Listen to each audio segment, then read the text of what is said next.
What's going on, everybody? Welcome to another Nerdz Enigma Podcast powered by sportsnerds.com. Today, my guest is a Cubs beat reporter and author and a regular on the ESPN Chicago, Jesse Rogers, who covers the Cubs. How you doing? Good to be with you. What's happening? Not much. Thank you so much for taking time out of your day to come on to discuss the Cubbies with me. Sure. So I wanted to start off with talking to you about baseball analytics. You know, I know you've talked about them in the past, but are you a fan of baseball analytics? And by that, I don't necessarily mean we'll talk about the umpires and things like that in a minute. But I mean, as far as this chances to win thing that just came about a few years ago, if you're on ESPN.com, it'll tell you, in the third inning, this team has a 74% chance to win. And for me, I'm old school, and it's like the game's not played on paper. You've heard that a million times. So are you a fan of the analytics? Well, not necessarily in the way you're saying it, because, I'd rather just let it play out. You think everything else is just fluff as far as... I kind of don't want to know the chances of a comeback or not. I guess after the fact, it's always fun. Some team had a 99% chance of winning and the other team won it. That I think in hindsight, it's better. The predictive stuff, even at this time of year in spring training, win total predictions. It's kind of fun to look at real quick. But you're right. It's played on the field. I think everyone agrees with that. Most of the other stuff is just filler material, right? You got to fill up space, content. There's so many websites dedicated to that stuff that, in a passing way, I look at it, but and sometimes I'll quote it in my stories, but I wish it never existed, to be honest, especially the predictive stuff. The predictive stuff is kind of like, I know the Dodgers have a better chance than the Cubs of making the World Series. I don't need the percentages behind it, but I get the world that we all live in now, not just in sports in general with AI and stuff. But that's the beauty of sports. You still got to play it on the field. No matter what you predict, it could go the other way. Do you think we'll ever see the human element of the umpire being taken out of the game? I'm never going to say never. I mean, there might be a moment in time where the computers can even judge plays in the field at first, second, and third, not just balls and strikes. We already use video replay. You could right now they could just have no umpires and go to video replay on the ones that are close on everything if they wanted. So I think there's always a chance in the future we could take the human element out when it comes to referees and umpires. Absolutely, there's that chance. I also wanted to talk to you about the money that's allocated for teams, as far as like the Dodgers with their TV money versus a team like the Pirates or the White Sox or the Mariners. So it's kind of a two-part question, but when and if, that rule may change, will the $700 million players, will that hinder the team's growth going forward? I mean, only if they can't afford it. The Dodgers can afford it. I think there's a lot of teams that can't, and that's why they're not paying it. Steve Cohen is a little bit unique. He'll operate at a loss and then just cover his losses because he's so personally wealthy. And sports is maybe going in that direction where it used to be if you had a couple $1 billion, you were rich and could buy a team. Now guys have 20, 30, 40, 50 billion, and they can operate at a loss if they want. They can treat the team as a hobby. That's probably what fans want. They want owners to have the teams as a hobby and all they care about is winning, where there's many owners that use it as their day-to-day way to make money for their families or even corporations. So I think we're going to see payrolls rise. If there's a salary cap, that could change some things. But once you've let the genie out of the bottle, I don't think you can put it back in. Ohtani got paid, Soto got paid, and we'll see what the next one, Vlad and Kyle Tucker, they're going to get big money. Maybe not as much as Ohtani. They don't deserve as much, but the money's going to keep going up.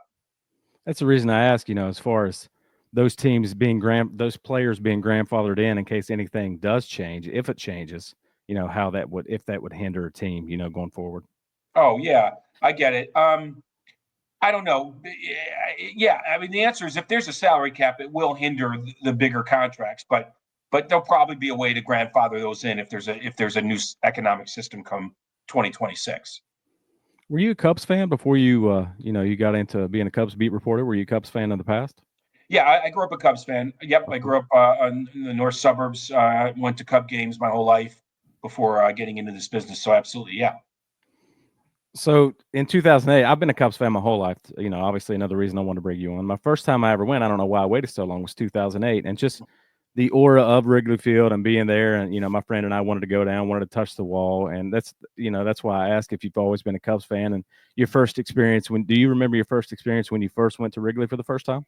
Yeah, same as a lot of people. When I walked out, up the steps from the concourse onto the field area, just magical. The ivy, just how green everything is, right? You're in this building with cement and everything. Then you walk out in this beautiful, beautiful field, especially Wrigley.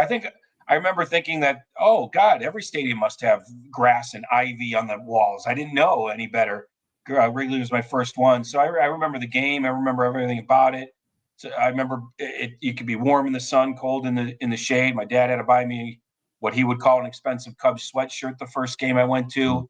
I think I saw a walk-off double with the bases loaded off the wall by Barry Foote, Cubs catcher back then, nearly had a walk-off grand slam. So, yeah, I was hooked pretty early on. I can't remember exactly the year, but probably around 77, something like that. Okay. So I wanted to talk to you about the current Cubs. You didn't have a chance to make it to Japan, right? Were you on assignment with the Cardinals during that time? Yeah, I was on assignment in Florida, not just the Cardinals, but all over Florida in the Grapefruit League while the Cubs were in Japan. Exactly. So as far as the Cubs being in Japan, what are your observations with the two games, Craig Counsell's lineups and how that might play out during the season? Are you confident in his lineup, or do you think he'll switch things up as often as he usually does?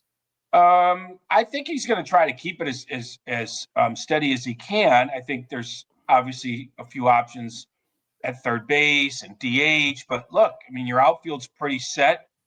Of course, when there's a lefty out there, Michael Busch might get the day off for Justin Turner, and PCA could get a day off and maybe move Ian Happ over. I mean, there's always that lefty righty thing, but in general, that's a pretty solid 1 through 8, alternating the catchers, obviously, as most teams do. So I think he's going to keep his starting 9 in there, other than maybe Justin Turner here or there. It's not like the Dodgers. The Dodgers have a second team that could start on a lot of teams. The Cubs frontline guys have to carry the day. Their backups will get their normal backup time, but other than the batting order, I think might move a little bit 5 through 9, especially if Matt Shaw struggles a little bit. I don't think I'm curious if he even bats 5th when they get back to work here in the States. So I think we kind of know who the 1 through 8 is going to be, and the 2 catchers who will alternate, and they're going to go to battle with those guys and hope it's enough to win the division. It might be, and I'm not guaranteeing it, but it might be enough. I'm more worried about the Cubs now than I was at the beginning of the spring, and certainly even in the middle of the spring. They had a really good offensive year during spring training. Doesn't mean a lot, but I thought the competition was good. I don't know if it's the 2 games in Japan or just I don't think we should overlook Milwaukee. I really don't. I know they lost some guys, but they always are able to retool. William Contreras is a budding star. Yelich is still somewhat in his prime. I mean, he was doing well until he got hurt last year. We can go through Milwaukee and just they didn't lose as much as maybe we thought. And the Cubs feel like there still might be a little short in the lineup, still might be a little short in the rotation. And from day one, I wasn't thrilled with the bullpen activity. I know he did a lot of things. Doesn't mean they're all going to be successful. It's an older pen now. Yes, there's experience, but is it still effective? I still have question marks. And I don't know, a couple months ago, I felt better about the team, but maybe Japan has skewed me a little bit towards the negative. I just don't think it's be the cakewalk that some people think it's going to be. And, as a Cubs fan, obviously you see in social media and things like that, Cubs fans are already in panic mode because they lost the series, even though it was just 2. And, I think jet lag plays a part in that and all that good stuff. And then you come right back to spring training. But how long do you think it'll take for them to, develop that chemistry and things, since they fell flat in Japan against the Dodgers that didn't have two studs in the lineup? I mean, they can't take too long to develop that chemistry. This group has basically been together. Now you added Kyle Tucker, you're bringing up Matt Shaw. I mean, other than a team here or there, rarely do you bring back the same team. It's a pretty similar team. I don't know if that's good news or bad news. We're going to find out. So, I mean, all they talked about all spring, and I was there for 3 weeks, was the chemistry they're going to develop going to Japan, while other teams are still grinding it out in spring training. So when it comes to camaraderie, they should be ahead of the game compared to most teams. I think it's all kind of BS anyway. Be talented, win games, and you'll develop chemistry pretty quickly. Lose games, and you start, sort of reverting back to your own corners, your own locker stalls. Maybe I'm sure Japan helped in the camaraderie angle. Now go pitch and go hit and win some games. That'll help a lot more as well. And I know you've talked in the past about the Cubs' size, how they're a small team in comparison to teams like the Yankees or anything like that. Do you think throughout the season it'll be a team that'll have to play small ball in order to go where they want to go? I think in part, I think quietly Counsell's been pushing those buttons behind the scenes. You see some of their pickups, their backups have speed, like a John Birdie stole a base or two in Japan. PCA for a full season is really going to wreak havoc on the base paths. I think all of these guys can move on the paths for the most part. I mean, go through the lineup. I mean, forget the catchers for a moment. They're gonna move, and not just stolen base, the first to third, the second to home, whatever it is. Push the envelope, cause mistakes by the defense. I mean, it's the Milwaukee way, and I think he's going to bring some of it, especially more this year than last year. So, yeah, if you want to use the phrase small ball, sure, it's probably a little bit more nuanced. But in general, if the ballpark plays big, which it did last year, you're going to have to find other ways to score. On top of the fact that they're not huge and they're not really going to be known as a slugging team. Kyle Tucker's a good slugger, but lefties that really don't usually hit 30 to 40 home runs. It's hard to do. Maybe he gets there. But I think that they won't be known for their slug, especially if the ballpark plays big. They'll be known for some other things on offense. Hopefully it'll be dynamic and again, can put some pressure on the defense and they'll score enough runs to make it to the postseason. Do you think they can be a 90-win team if they, clean up the runners left on base and Dansby Swanson can continue to be a bright spot for the team? Do you think they can get to 90 wins? Well, Dansby needs to return to some offensive form, at least in the power department. They've got to find enough power. If Kyle Tucker is Kyle Tucker, that's going to help. You just don't know. Bush, second year, don't know. PCA, second year, don't know. Happ is pretty consistent. That's one you can count on. Shaw, you don't know. Amaya has arrived. It feels like there's power there, but they do need their best players to be their best players. I do think 90 is absolutely in range. I don't think they can get to 95. I really think they win 90 out of the next 160. It's a successful season, and it will get them in the postseason. I do think there's a higher floor, a little bit of a higher ceiling than last year, but not a lot. Not a lot.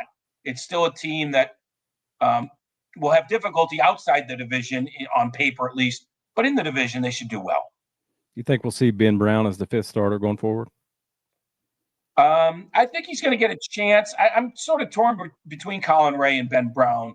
I think Ben Brown probably has better stuff. He's younger. He's just coming into his own. I'd probably give him first shot. I think Colin Ray could probably do that 6-man dual, long man role a little bit better. So I'm sort of split between the two. I'd probably give Ben Brown the first chance, though.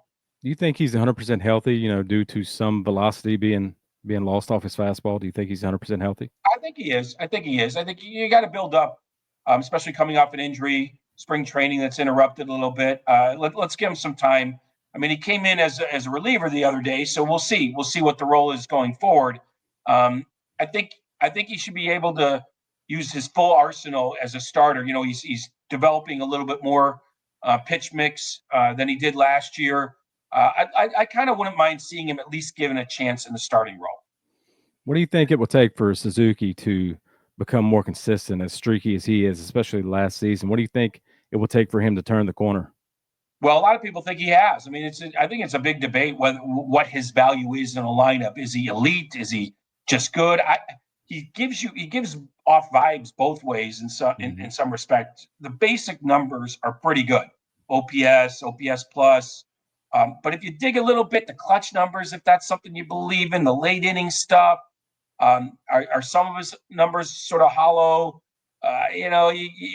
It's hard to tell. It really is.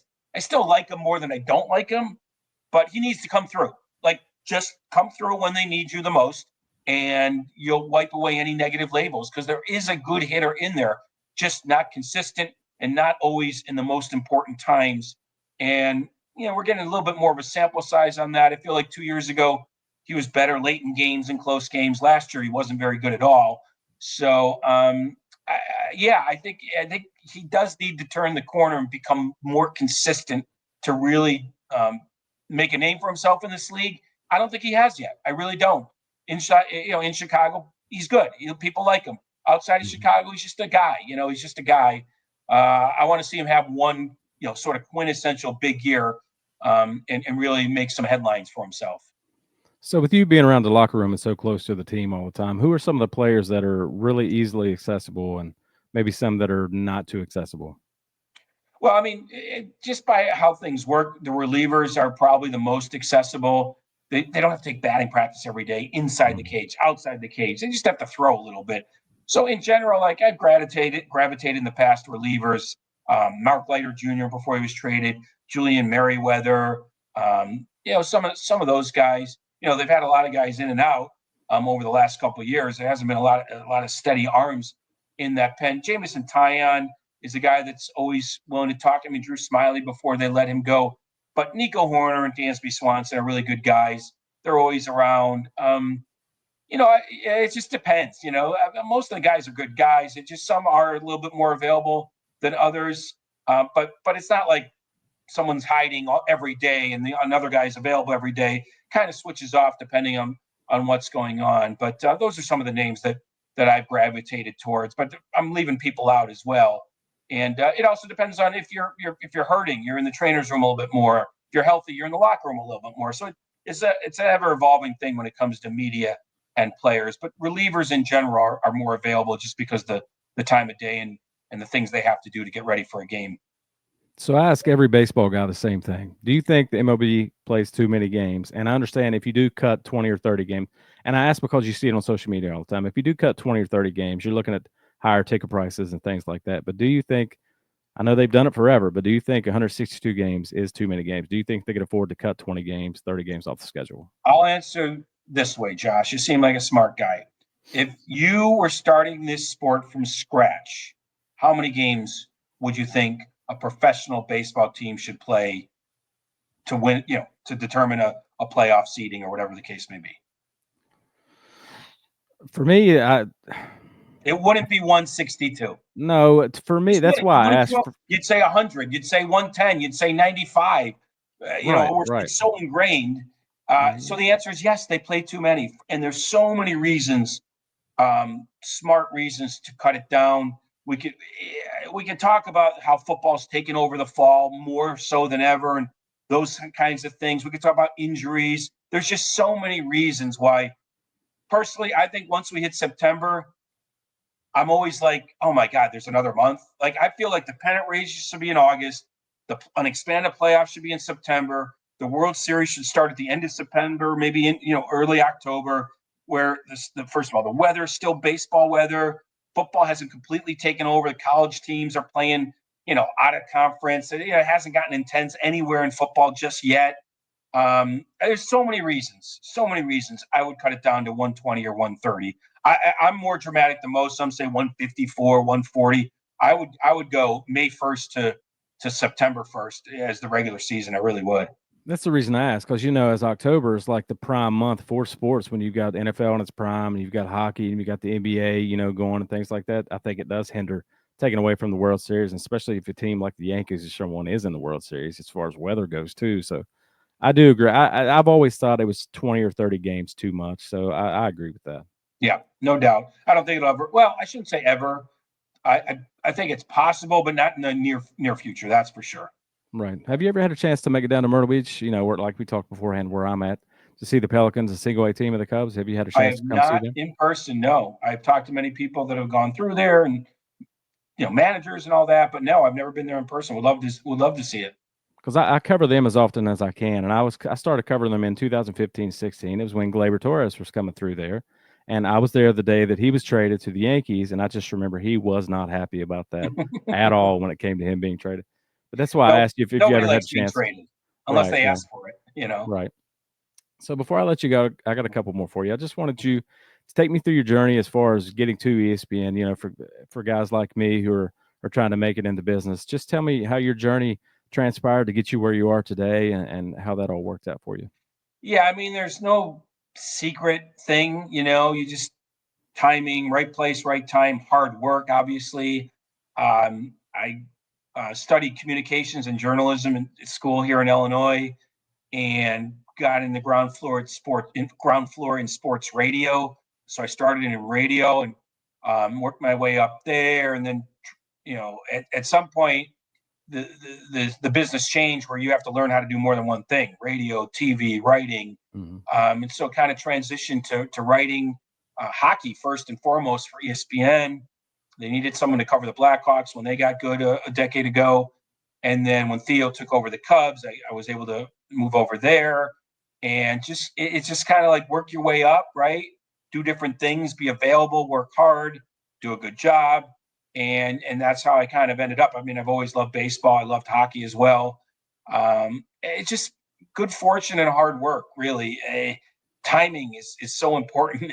If you're in the right place at the right time and you've done good work, you've got a shot. You've got a shot. And so, people that ask me, what are you most proud of? It's just like doing it.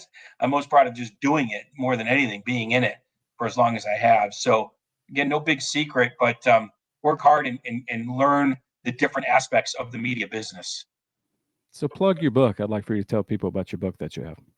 Yeah, I have a couple books, actually. I have a book called The Franchise that was sort of a thing about the Cubs that every big market had a book called this, The Franchise: Boston Red Sox, Chicago Cubs, Yankees.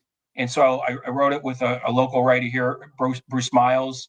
It's all about the Cubs, different stories, best and worst trades, Sammy Sosa, all sorts of things. I wrote about the 1997 Cubs that started out the season 0-14. And so it's great to go down memory lane about the Cubs. That's called The Franchise. Then I wrote a book after 2016 called Try Not to Suck. And it was a biography about Joe Maddon. Very interesting guy, manager that'll go down in history, that helped break the 108-year drought for the Cubs. I wrote that with a co-author that lived in Tampa, covered him in Tampa. So The Franchise and Try Not to Suck are a couple of the books that I'd recommend. I really enjoyed researching both of those books, and so fun to go down memory lane, whether it be about the 16 team or just about the Cubs as a franchise. They're so iconic. So yeah, it was a lot of fun to do those projects. So you were able to see both Chicago teams break the drought, right? Yep. Yeah, absolutely. Up close. Very fortunate. The Blackhawks had a long drought. And I was still around in 2005 doing radio when the White Sox broke a long drought. There's always long droughts in Chicago for some reason. Right. So, but to see a little the too long as a fan. Yeah, to see the Blackhawks and Cubs do it in the span of a decade or less, really 5 or 6 years, 7 years, whatever it was pretty darn fun. Yeah. So finally, before I get you out of here, I always ask everybody the same thing. What is something that you want people to know about you that they may not? It could be outside of sports or anything, but just something that people don't know about you. That I'm a better athlete than I look like. Really? That's what I would say, that I was a decent athlete when I was younger, decent for at least where I grew up. I played every sport other than basketball. I do stink at basketball. So that'd be my thing. I'm a better athlete than I look like. These days, I stick to pickleball. Well, thank you so much for coming on today, and I hope our paths cross one day, and I appreciate what you do for the Cubs, especially as a lifelong Cubs fan. I've been a Cubs since around 87 or 88, even before they had lights at Wrigley Field. I was coming home from elementary school, turning on Cubs game in the afternoons. So I appreciate everything you do. Yeah, I had the same childhood for sure. Thanks for having me. Appreciate it. Thank you so much.